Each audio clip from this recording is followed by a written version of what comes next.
man, I just think that the caliber of what we consider an all-star was really, really significant in the 90s. I'm just being honest. Like, I witnessed, like, oh my God. Like, these guys were really super duper stars, bro. Like, I remember when AI came into the league, like, he took over the league. Like, there was a movement. Like, he was damn near Tupac as an NBA player. Like, he was do-rag, he was here. You know what I'm saying? He playing with his chain on. You know what I mean? He playing with 10 carats in his hand. Dwyane Wade once broke Kobe Bryant's nose during an all-star game. And when he called to apologize afterward, Kobe's response said everything about what's missing in today's NBA. Blood was literally pouring down Kobe's face in front of millions of fans, and Wade was panicking, thinking he'd just ruined his entire career that night. But what Kobe told him on that phone call revealed a mindset that's all but extinct in the modern league, a mentality built on pride, toughness, and respect. Before we get to those 3 powerful words Kobe said, you need to understand what the All-Star game used to mean. Wade's recent interview doesn't just throw shade at today's players. It completely exposes how far the event has fallen. Being an all-star in 2024 just doesn't carry the same weight it did 2 decades ago, and Wade broke down exactly why. His goons, his camp was gully. Yo, his security used his bodyguards used to be so big. None of them had a line. Nobody got their beards done. These dudes look like they came straight from prison. Yeah. They had all the white people at the game like, oh my God, are they behind us?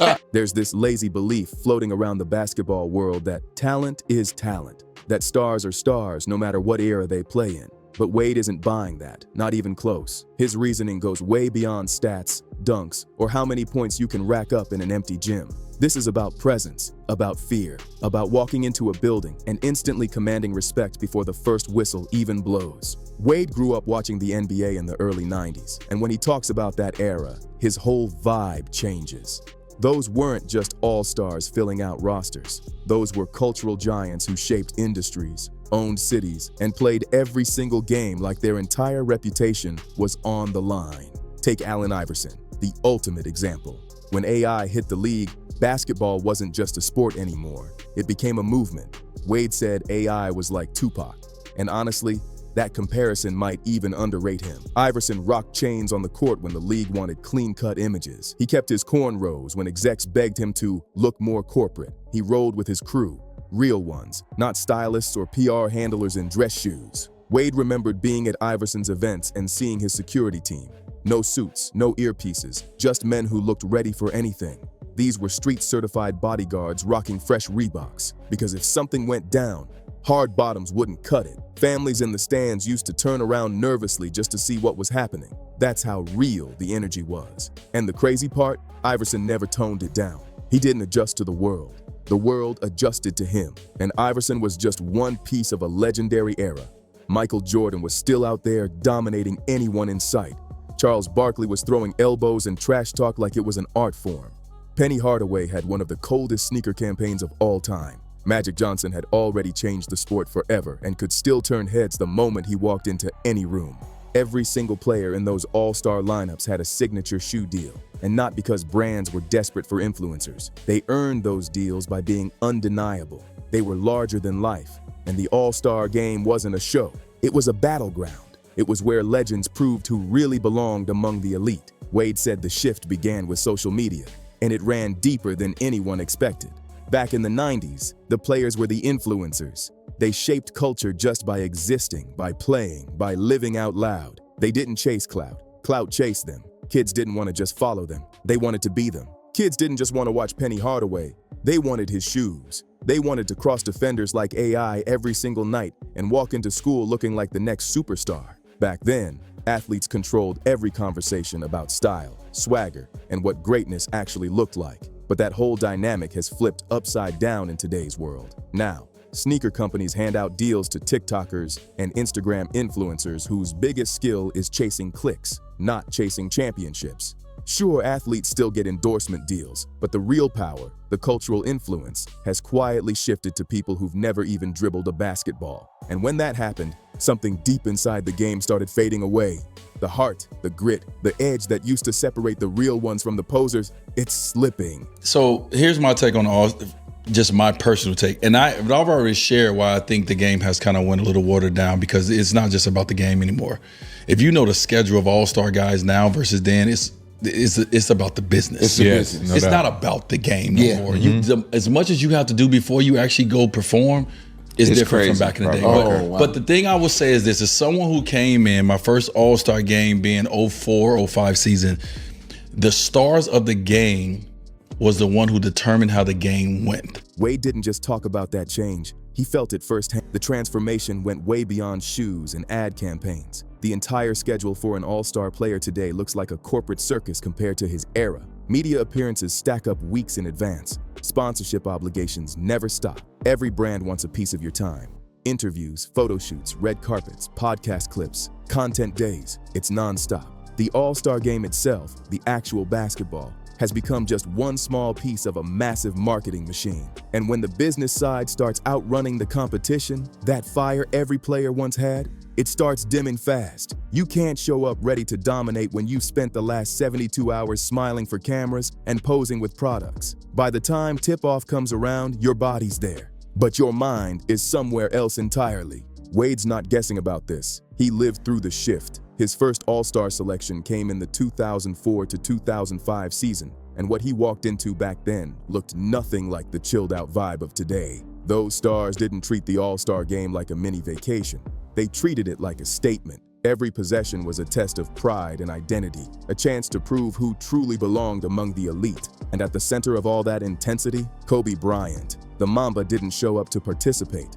He showed up to dominate. Wade admitted he came in just happy to be there, soaking in the moment, wide-eyed at sharing the court with legends. But Kobe, he arrived with one mission: to destroy every single person on the opposing roster. The word exhibition meant nothing to him. The standings didn't matter. He played like every possession was Game 7 of the finals. That kind of energy was contagious. When the best player on the floor plays that hard, you've got no choice but to match it or look like you don't belong. Okay. Kobe Bryant brought it every all-star. Every all-star. So me as a young guy having to guard Kobe, he had my ass.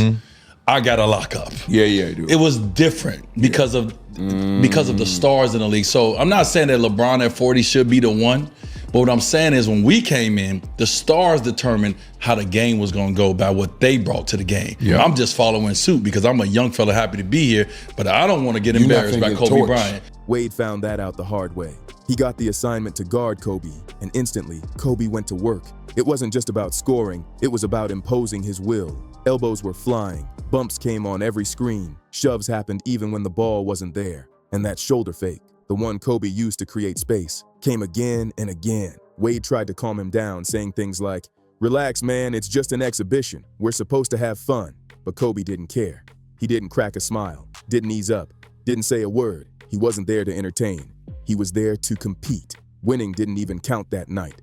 But that didn't matter to him one bit. Eventually, Wade made a choice that would define his mindset forever. If Kobe wanted a war, then a war was exactly what he was going to get. He stopped whining about fouls, stopped expecting soft calls, and started matching Kobe's fire, possession by possession. He broke Kobe's nose in the All-Star game. But he was competing No, at a high level. I'm a competitor. You break his nose. So I always wanted to ask you that, bro. Yeah, you was going to ask me that. Well, I was on your show. Why you didn't ask me on your show?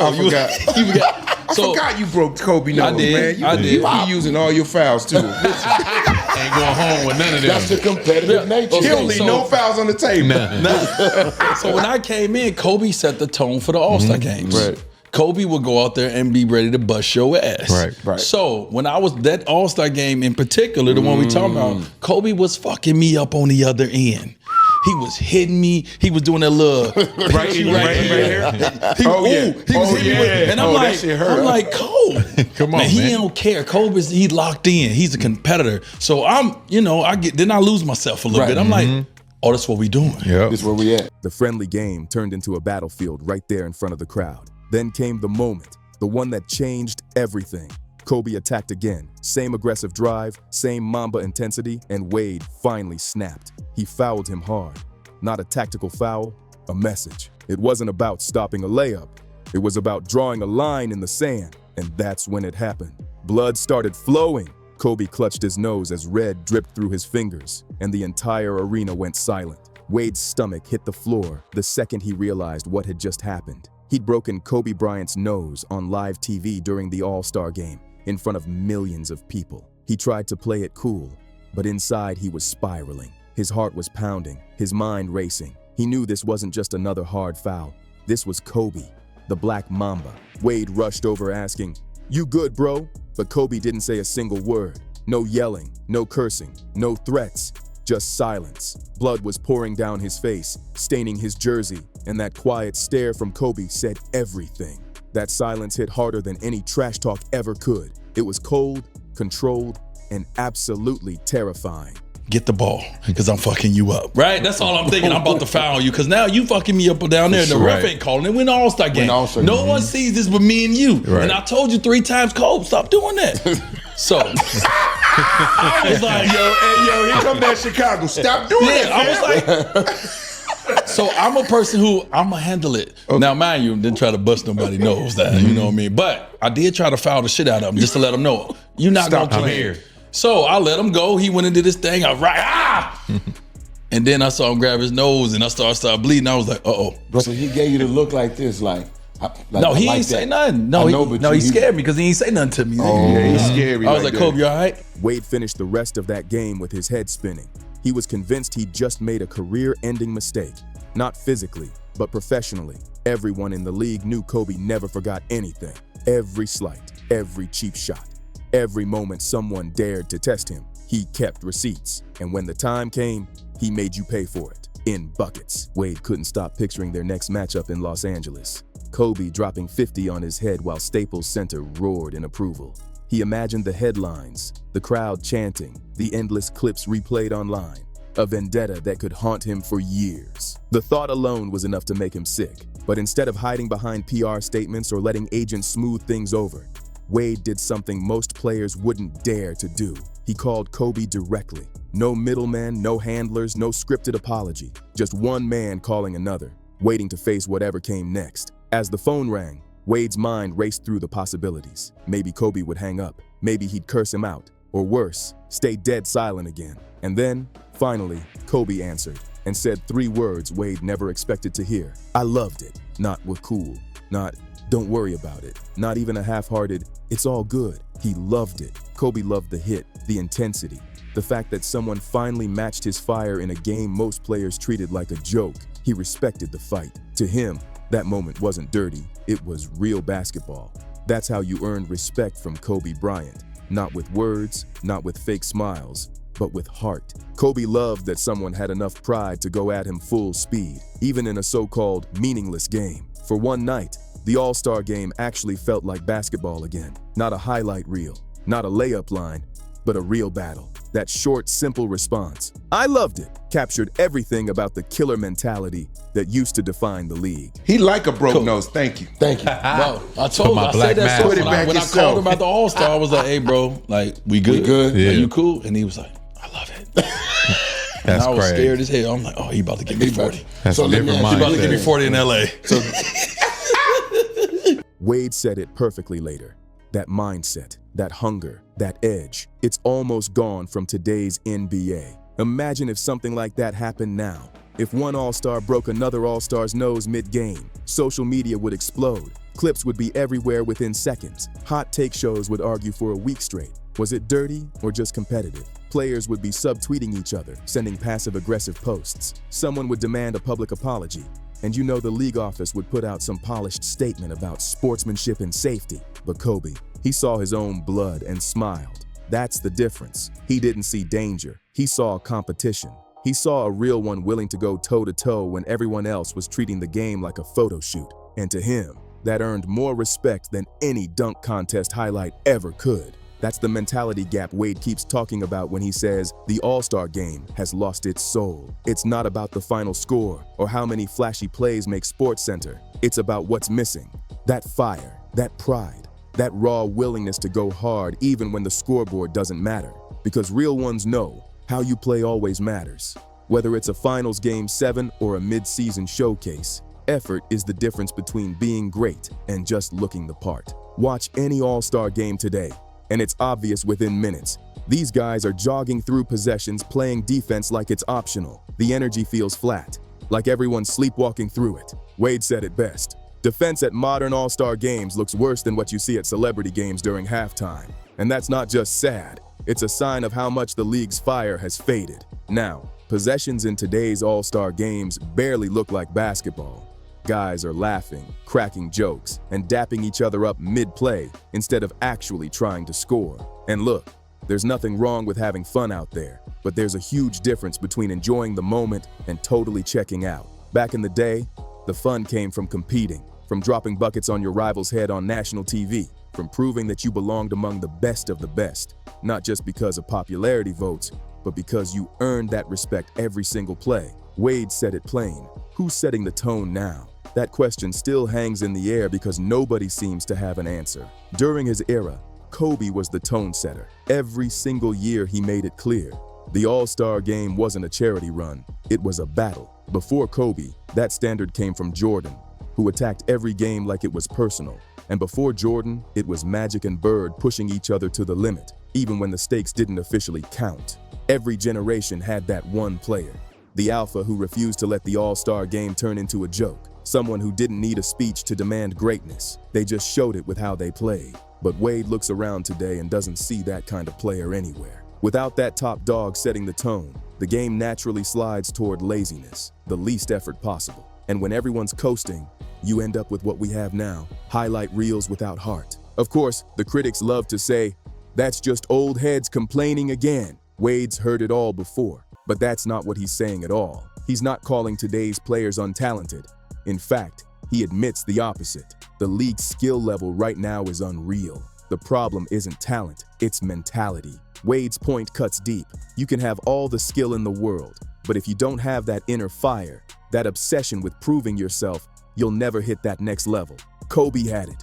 Jordan had it. Iverson had it. Those guys didn't just play basketball, they lived for competition. That drive isn't teachable. It's something you either carry inside you or you don't. And right now, Wade sees a league full of stars who have everything: money, fame, skills, influence, except that burning need to win. That hunger that used to separate legends from everyone else is fading fast. The real question now is, can that fire ever come back? Can someone step up and take control of the All-Star game again? Wade wonders if a new player, one from this younger generation, will finally say, enough is enough. We're not wasting this stage anymore. Will someone show up with Kobe's killer approach, go full throttle, and force everyone else to match that energy or get exposed? The potential is there, no doubt. There are players in the league today who do have that dog in them, who show it during the regular season and in the playoffs. But having that fire during your team's grind is one thing. Bringing it to All-Star Weekend is something else entirely. The culture around this event has shifted so far toward relaxation and showmanship that flipping it back might take something explosive, something we haven't seen in years. Wade lived through the golden era of all-star competition. He felt what it was like to guard guys who wanted to destroy you, even when the scoreboard didn't matter. He literally broke Kobe Bryant's nose, and instead of getting backlash, he earned Kobe's respect. That moment wasn't about violence. It was about intensity, pride, and the code of real competitors. Now, when Wade watches the game, he barely recognizes what he's seeing. It's not worse in talent. These players are incredible, but the meaning, the purpose, that's what's missing. The All-Star game used to stand for something. It was the showcase for the elite, a night to prove you belonged among the true legends. Now it feels like everyone's just clocking in for a photo shoot instead of fighting for their spot in history. Now it's just a weekend party where the best players on earth happen to share the same court, but without any real stakes, passion, or urgency. The vibe feels more like a celebrity hangout than a competition. And maybe that's just where the game is now, an era where load management and injury prevention dominate every conversation about player health. Maybe expecting guys to go full throttle in a game that technically doesn't count is just too much to ask when playoff runs and contracts are on the line. But if that's really the case, then let's stop pretending the All-Star game means anything. Let's call it what it is, a casual showcase. Fans shouldn't keep voting like it's about the best players anymore because it's not. They're just picking the most popular names, the biggest brands, the guys with the flashiest highlight reels and the biggest followings. And that's the real problem. This game still wants to be taken seriously, but refuses to act serious about anything. Wade's message slices right through the noise. The All-Star game used to mean something because the players made it mean something. It wasn't about the league office changing formats every year. It wasn't about fan votes or media hype. It was about pride, about walking into that arena knowing you were standing across from killers who weren't there to smile for the cameras, they were there to compete. Back then, every All-Star game felt like a statement, a battle between the best, not a glorified photo shoot between millionaires pacing themselves through layup lines. The players themselves decided that once they stepped onto that floor, they were going to bring their best. They were going to fight for every bucket, every rebound, every ounce of respect until that mentality comes back, until someone with Kobe's fire, Jordan's pride, or Iverson's fearlessness steps up and forces everyone else to rise to their level. The All-Star game will keep being what it's become, a soft scrimmage dressed up as a spectacle. So what do you think? Did Wade hit it right on the head, or is he just seeing things through nostalgia? Drop your thoughts in the comments below. Smash that like button if you felt this breakdown, share it with a real Hoops fan, and don't forget to subscribe. We've got more stories coming that'll make you see the game differently. See you on the next one.